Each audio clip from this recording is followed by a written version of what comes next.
Buenos días a todos. Les vamos a presentar el trabajo realizado que se relaciona con el análisis de la calidad del aire. Bueno, estos son los temas que se van a desarrollar durante la presentación. Vamos a hacer una breve introducción del tema. Se van a presentar los datos con los que se estuvo trabajando, el análisis exploratorio de los datos para evaluar sus características, el preprocesamiento en base a ciertas características de este análisis exploratorio, forecasting y por último las conclusiones del trabajo. A modo de introducción decimos que las emisiones de contaminantes del aire provienen de la mayor parte de las actividades económicas y sociales. La contaminación del aire es el principal riesgo ambiental para la salud pública. Estos son algunos datos publicados por la Organización Mundial de la Salud. En todo el mundo cerca de 7 millones de muertes ocurren cada año, ya sea por la exposición a la contaminación ambiental y del hogar. Más de 2 millones de personas dependen de fuentes de combustibles y tecnologías que son contaminantes para actividades habituales como para cocinar, y más del 90% de la población mundial vive en lugares en los cuales los niveles de contaminación del aire exceden ciertos estándares de calidad emitidos por la OMS. Como definición, podemos decir que los contaminantes del aire son cualquier sustancia que altere la composición de la atmósfera y que puede ocasionar daños a la salud y al ecosistema. Acá en el cuadro se muestran algunos de los contaminantes de importancia al momento de evaluar la calidad del aire. Sobre todo se muestran los que tienen mayor incidencia potencial en las zonas urbanas y, como podemos observar, en relación a los principales mecanismos o fuentes de emisión de estos contaminantes que se relacionan con los procesos de combustión, en algunos casos incompleta o combustión ineficiente, y en relación a las actividades industriales, vehículos de transporte, combustibles utilizados en sectores residenciales, gestión de residuos, etc. Bueno, a modo de ejemplo, en estas figuras podemos observar el monitoreo que se realiza por la Organización Mundial de la Salud, en este caso de 3 de los principales contaminantes ambientales, que es el material particulado y las concentraciones de dióxido de nitrógeno. Esto se monitorea, digamos, no solo para evaluar la calidad del aire en diferentes ciudades, en diferentes asentamientos que, como vemos en el mapa, pertenecen en su mayoría lo que es el monitoreo, ¿no?, de estas emisiones a países de medianos y altos ingresos, pero no solo esto se realiza para monitorear la calidad del aire, sino que son datos que podrían utilizarse también para estudios de carga de enfermedad por contaminación del aire ambiental o probablemente asociados a lo que son los contaminantes ambientales. Entonces, en este caso, vemos 2 mapas, digamos, que nos muestran la distribución de las concentraciones de material particulado. El material particulado son sustancias o compuestos líquidos o sólidos que están presentes en la atmósfera y que se clasifican por el tamaño de las partículas. Entonces tenemos el material particulado, que es menor o igual a 2,5 micras, que son las partículas finas, y el que es menor o igual a 10 micras, que son las partículas gruesas, y el tercer mapa nos muestra la distribución de las concentraciones de dióxido de nitrógeno. En cada uno de los mapas podemos ver los valores límite de media anual que están propuestos por la OMS, que se ven en color verde, y como podemos observar, al menos de lo que es la información disponible y lo que son los registros con los que se cuentan, es que en la mayoría de los asentamientos, digamos, las concentraciones superan lo que es este valor límite o valor mínimo de media anual de cada uno de estos contaminantes. Acá vemos lo que es el impacto en salud de los contaminantes del aire Los contaminantes inhalados con el aire viajan a distintas partes del sistema respiratorio y pueden inclusive alcanzar otras partes del organismo. Esto va a depender del contaminante, de la composición química y del tamaño de las partículas. También vemos los efectos adversos que tienen los contaminantes del aire en lo que es la salud humana, que se han relacionado a efectos prenatales como parto prematuro, bajo peso al nacer, muerte prematura, incremento de intercurrencias respiratorias o agravamiento de enfermedades respiratorias preexistentes como asma EPOC, enfermedad cardiovascular, accidentes cerebrovasculares y efectos cancerígenos. Por eso es importante trabajar en programas e iniciativas que propician una reducción de la contaminación atmosférica y una mejora de la calidad del aire y entonces en consecuencia una reducción en el impacto en lo que es la salud humana y ambiental.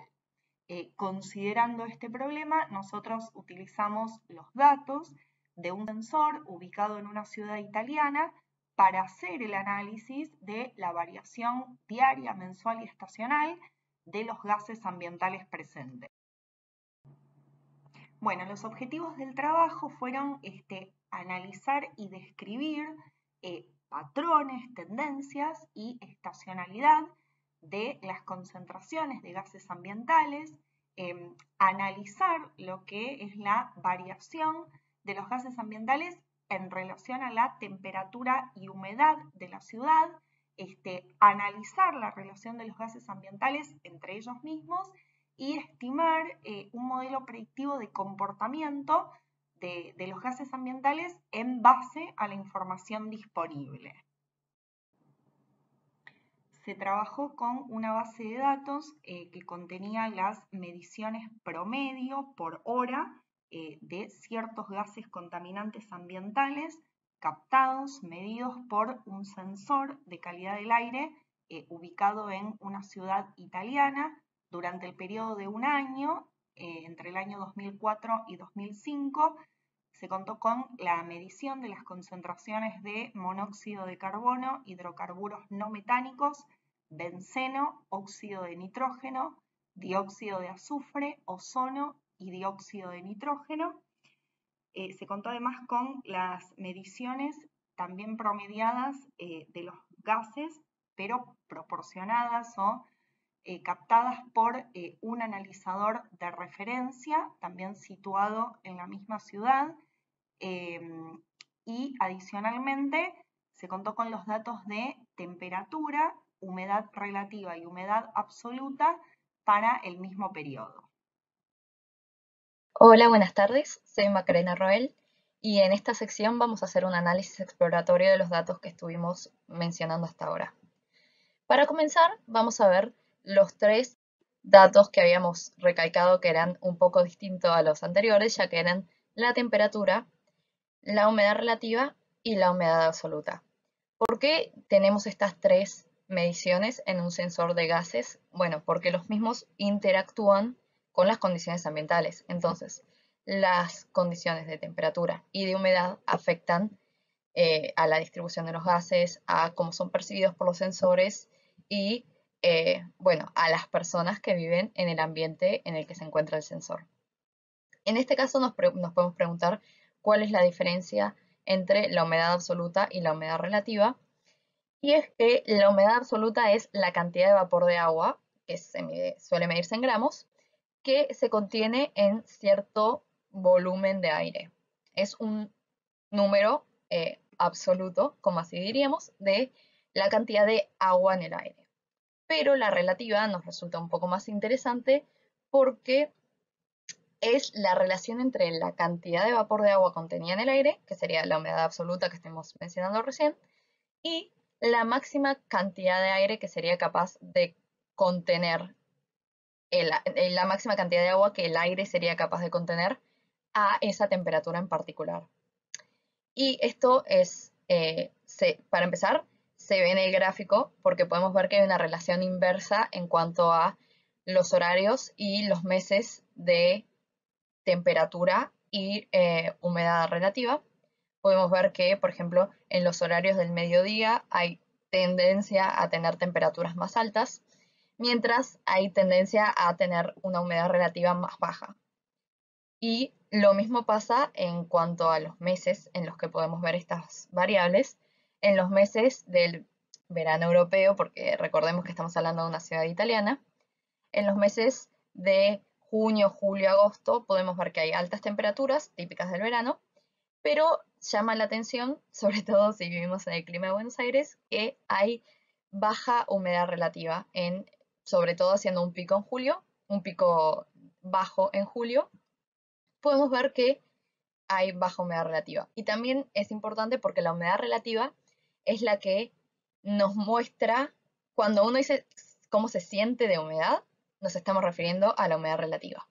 Entonces nos pareció importante tenerlo también como parámetro, a pesar de que el foco de este trabajo eran los gases que se están midiendo y su impacto sobre todo en la salud de las personas.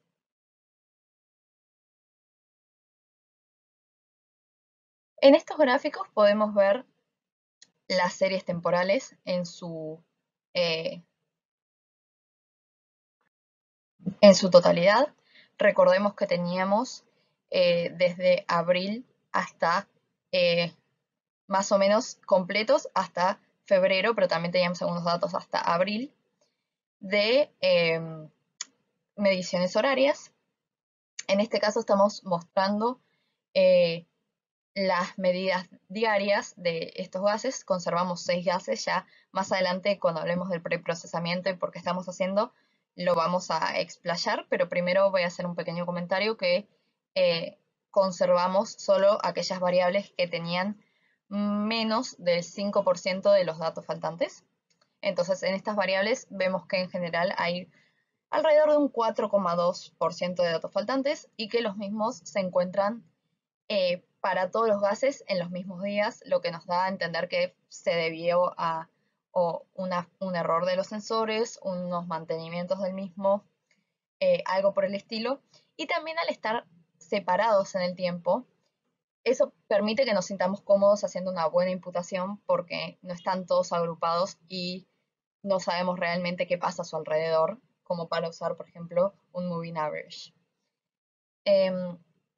Por lo general tenemos, a simple vista podemos notar que la tendencia es a que aumenten ligeramente, después vamos a ver que no tan ligeramente, los gases en los meses de invierno, lo que coincide con nuestra hipótesis de, bueno, la actividad humana genera gases, la actividad humana en los meses invernales, sobre todo si estamos considerando que estos gases están relacionados con, por ejemplo, los vehículos eléctricos, a gasolina o los motores, y la industria, es lógico que aumenten en invierno porque la gente usa más el auto o las empresas necesitan más calefacción para calefaccionar sus oficinas o sus trabajos industriales.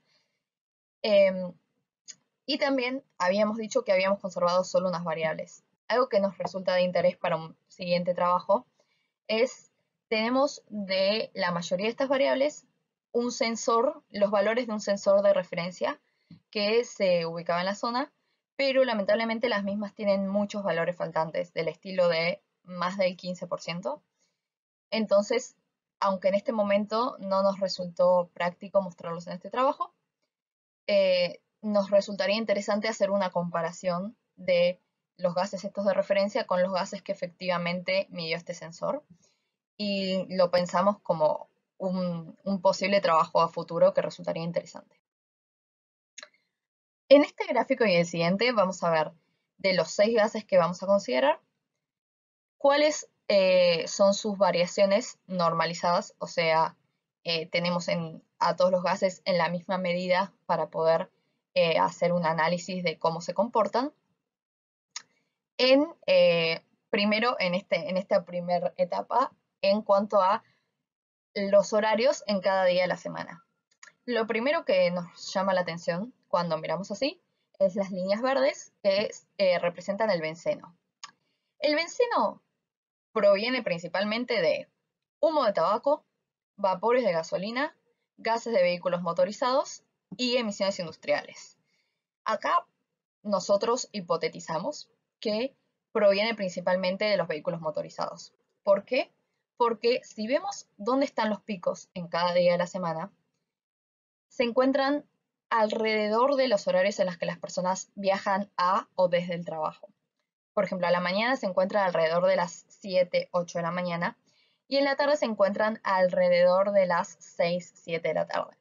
Esto nos quiere decir que en esos horarios, recordando que el sensor está en una calle transitada de una ciudad importante, se llena de autos, de gente movilizándose hacia sus casas o hacia el trabajo, y los mismos producen más emisiones de gases y una de ellas es el benceno.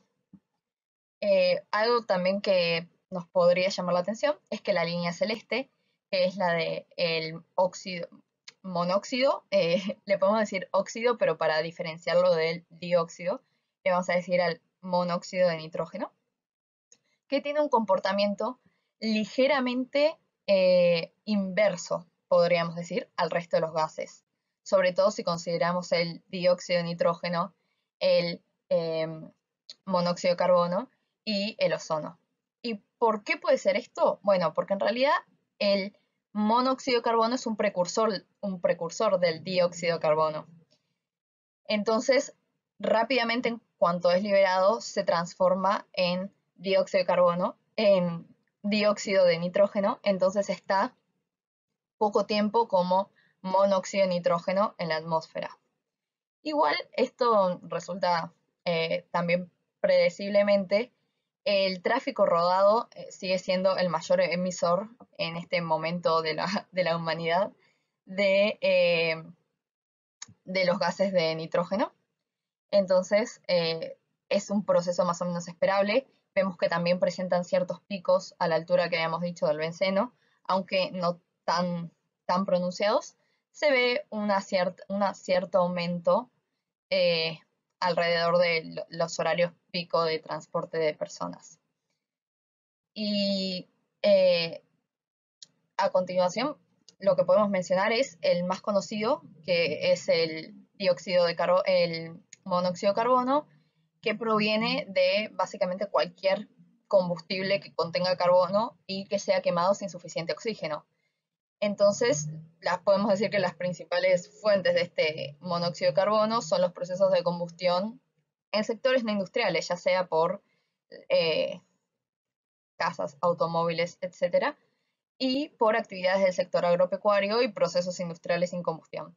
No consideramos que pueda deberse a procesos agropecuarios porque, como ya mencionamos, estamos en una ciudad y no creemos que haya mucho espacio agropecuario a su alrededor, pero igual vale la pena considerarlo ya que es uno de los gases atmosféricos más dañinos. Acá, como ya les había mencionado, podemos ver por hora, por mes y por día de la semana cómo se comportan estos gases. Acá en realidad es más una condensación de todo lo que vimos previamente, porque podemos ver que se ve más claramente en los horarios pico, cómo aumenta el benceno y cómo aumentan los otros gases. Resulta interesante que el monóxido de nitrógeno aumente a la madrugada, no es algo que sepamos realmente el porqué, pero sí podemos observar muy bien la relación inversa que tiene con el resto de los gases, particularmente con el dióxido de nitrógeno. Después podemos ver en cuanto a los meses del año que se sostiene nuestra hipótesis de que en el invierno europeo hay una mayor emisión de gases.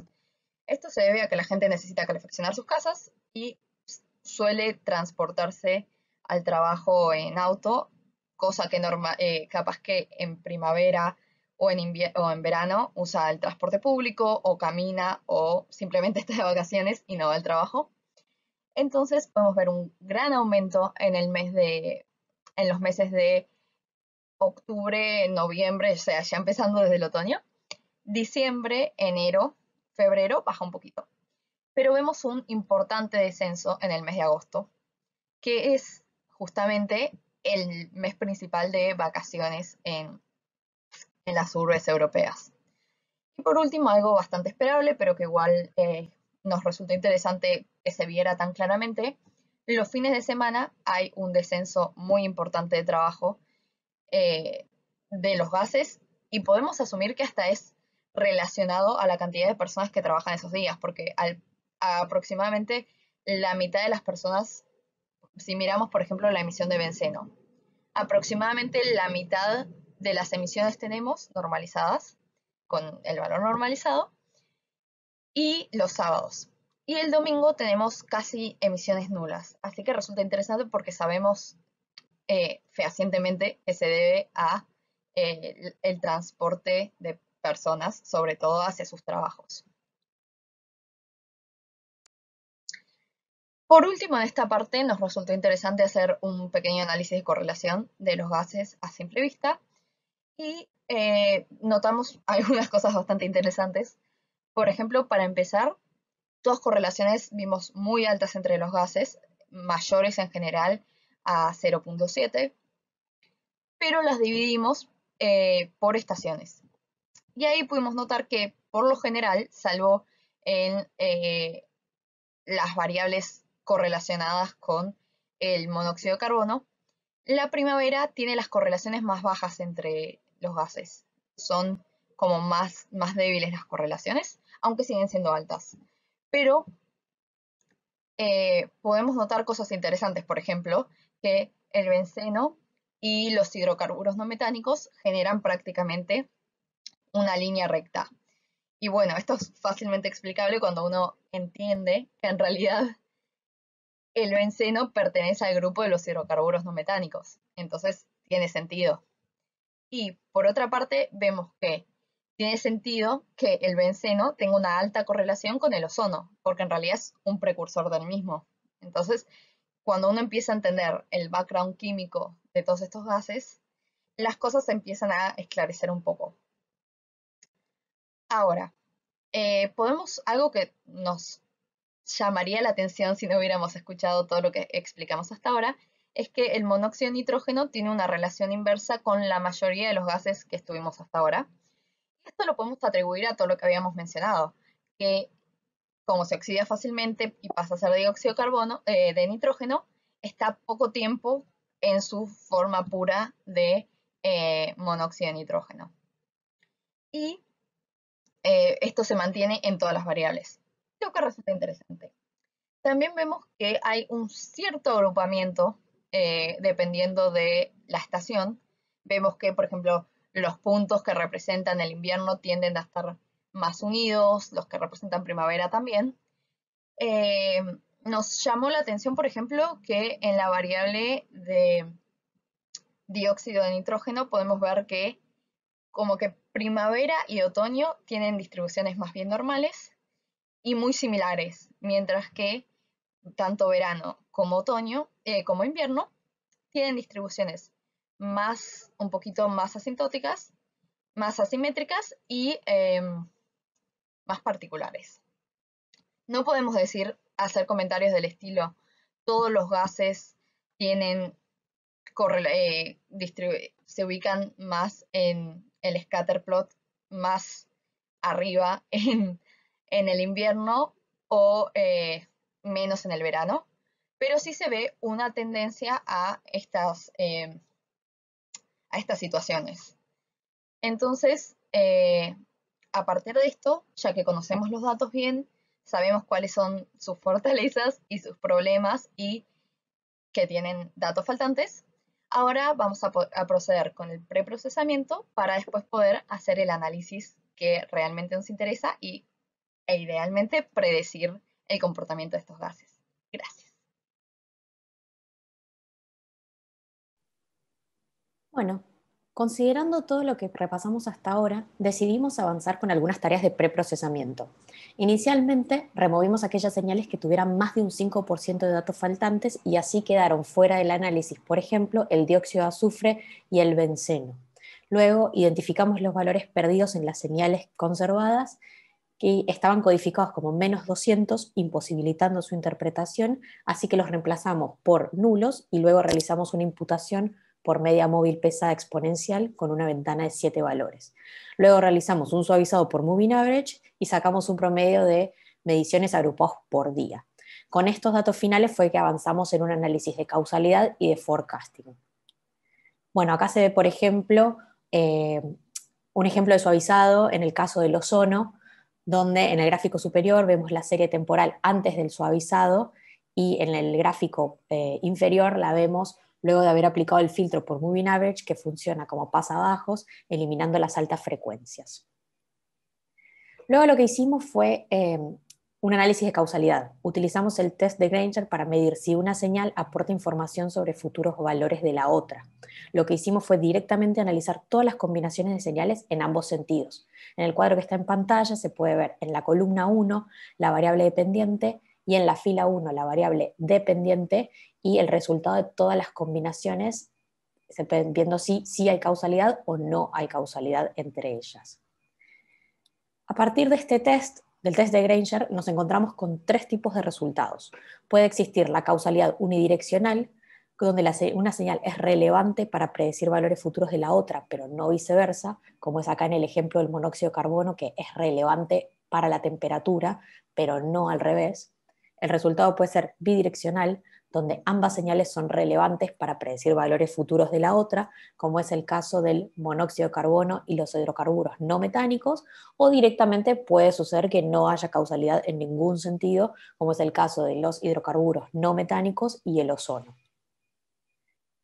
Al observar los resultados, nos llamó la atención, por ejemplo, que la temperatura no resultara relevante a la hora de predecir valores futuros de la humedad, ni viceversa, es decir, no hay causalidad en ninguno de los dos sentidos.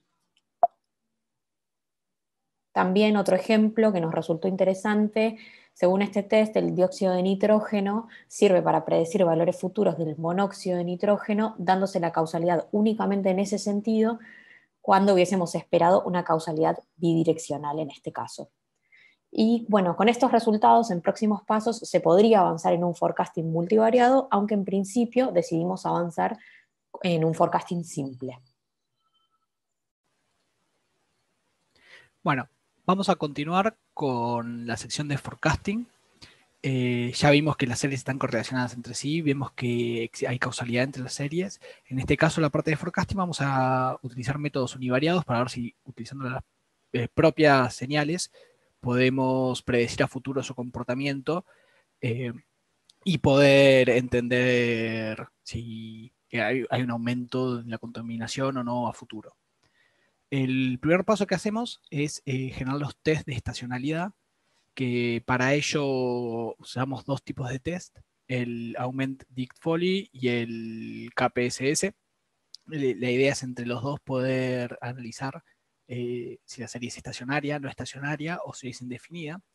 Y lo que vemos es que para algunas, como por ejemplo el monóxido de carbono o la temperatura, es clara la conclusión, siendo en la primera una serie estacionaria y en la segunda una serie no estacionaria, por los datos que tenemos, mientras que para el resto vemos que es indefinida, ya que ambos test no son suficientes como para poder decir si es estacionaria o no estacionaria. Para poder solucionar este problema, vamos a aplicar una diferenciación de lag 1, como podemos ver en la imagen, por ejemplo, para lo que sería la humedad absoluta, ¿sí? Vemos en principio cómo es la señal en el gráfico y cómo queda luego de hacer una diferenciación con lag 1. La idea de poder hacer esto, se va a hacer para todas las señales, es para poder generar una estacionalidad en todas las señales, cosa de que sea más sencillo generar algunos modelos como por ejemplo ARIMA o Prophet, que son los 2 modelos univariados que vamos a utilizar. Entonces, una vez que vemos esto, vemos como para todas las señales sí ya nos quedan estacionarias, ya que nos queda para el test KPSS un p-value mayor al 0,05 y para el test de ADF nos queda menor al 0,05. Para este trabajo vamos a trabajar particularmente con 2 modelos, ARIMA y Prophet, son univariados ambos, pero también nos interesó en principio ver la descomposición de señales y ver si quizás el método de STL descomposición nos puede ayudar. Entonces, tomamos 2 señales, la temperatura y la humedad absoluta. En este caso tomamos estas dos, ya que la temperatura habíamos visto que sin hacer ninguna diferenciación era una serie no estacionaria, mientras que para la absoluta se hace estacionaria una vez que se hace una diferenciación. Entonces, al ver la descomposición, lo que vemos es, bueno, es claro que en este caso la tendencia no es algo lineal para ninguna de las dos señales, no es algo que podemos quizás hacer una regresión sencilla, restársela y luego poder calcular un segundo modelo a partir de eso, sino que vemos que es una tendencia que va modificándose a lo largo del tiempo. A su vez vemos que lo que sería la seasonality también es algo que no es 100% estable. Vemos cómo la varianza va creciendo y va disminuyendo a lo largo del tiempo, no es homocedástico esto.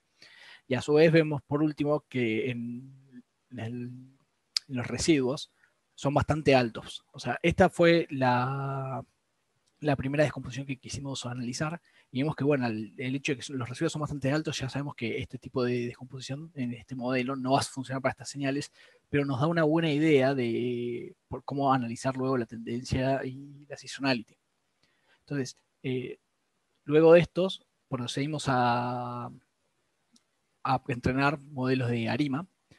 En este caso, para los modelos de ARIMA, utilizamos la función de R de AutoARIMA, que nos permite ajustar los hiperparámetros minimizando el AIC. Por ejemplo, para la humedad absoluta, vemos acá en la izquierda, vemos que encuentra un hiperparámetro de 1,02, que cuando lo comparamos con los cuadros de autocorrelaciones, tiene sentido. Vemos que quizás el primer registro tiene la correlación más fuerte, por eso va uno para atrás. Sin embargo, cuando analizamos la predicción real, vemos que la predicción no es muy buena, tiene una varianza muy grande. Vemos que los intervalos de confianza son casi desde el mínimo hasta el máximo de la señal, por lo cual no es algo muy confiable. Encima, cuando analizamos el error mínimo, el error medio absoluto, vemos que también es bastante grande. Para la temperatura, en este caso, vemos que los parámetros nos cuenta es el 211. Nuevamente vemos que esto tiene sentido con la autocorrelación. Vemos que el segundo registro es el que está anticorrelacionado. Por eso tiene lógica que haya encontrado estos hiperparámetros, pero vemos nuevamente que la predicción no es muy buena. Tiene una dispersión muy grande y esto no nos da un intervalo de confianza suficientemente chico como para poder decir, bueno, la predicción va a estar entre esto y que sea algo razonable que se pueda utilizar. Pero el segundo modelo que entrenamos es Prophet. En este caso, para Prophet, usamos la seasonality de un año y el Fourier orden que estuvimos analizando. Vemos para la humedad relativa, la humedad absoluta, vemos que la señal, el modelo al hacer el forecasting, genera una señal que intenta parecer el movimiento que tiene. Vemos que captura las subidas y las bajadas, pero quizás no las captura suficientemente bien en cuanto al módulo. Sin embargo, es una mejor aproximación de lo que teníamos en ARIMA. Cuando comparamos los errores, vemos que en este caso el error disminuye bastante en comparación. Para la temperatura, en cambio, sí vemos que es una predicción bastante mejor. Por ejemplo, ya los intervalos de confianza son mucho más chicos, no tiene una varianza tan grande como en ARIMA. Y a su vez vemos, bueno, en este caso, por ejemplo, la temperatura, que captura perfectamente el movimiento de que va a haber una caída y luego una subida a futuro. ¿Sí? Esto yo me olvidé de aclarar, pero por las dudas, para todos estos modelos, lo que tomamos es, partimos el dataset en un dataset de entrenamiento, un dataset de test, tomando como momento bisagra el 15 de febrero. Tomamos 15 de febrero, cosa que nos queden suficientes datos en el test para tener todas las mediciones posibles. Bueno, comparando estos dos, nos queda claro que por lo menos para este tipo de señales, Prophet nos permite aplicar más conocimiento previo y por ende nos permite capturar mejor la señal a futuro y nos da un forecasting con menor error. Sin embargo, vemos que no es un excelente forecasting, vemos que tiene errores para algunas señales, vimos que funciona bien, como puede ser la temperatura, por ejemplo, del monóxido de carbono. Sin embargo, para otras, como la humedad absoluta, vemos que si bien intenta capturar el movimiento, vemos que falla bastante en los valores del forecasting y que no serviría como algo perfecto para el futuro. En cuanto a conclusiones y próximos pasos, ya cerrando la presentación, la primera conclusión es que, bueno, pudimos comprobar nuestras hipótesis acerca del rol de las estaciones en el volumen de los gases. Vimos que el comportamiento humano afecta totalmente esto, ya que hay valores más elevados en invierno debido al alto consumo humano en este momento. Se identificó que existe una correlación entre los gases, los comportamientos están relacionados entre sí, que esto nos puede servir para análisis a futuros. A su vez, también cuando analizamos las causalidades, vimos que existe una causalidad entre algunas señales, por lo que también esto nos puede ayudar a análisis futuros. En cuanto a los forecasting univariados, nos fue posible entrenar forecasting univariados con las performances adecuadas para ciertas señales, pero en otros casos no fue posible, y en general Prophet nos arrojó resultados mejores que Autoarima. Y por último, como próximos pasos, a futuro, dado que vimos que las correlaciones son altas entre los gases y que existen causalidades, resultaría interesante entrar modelos de forecasting multivariados, como puede ser una red neuronal LSTM, tratando de aprovechar la causalidad significativa que se obtuvo entre las señales. Pero bueno, esto fue nuestro trabajo. Muchas gracias por el tiempo. Y nada, cualquier duda, consúltenos.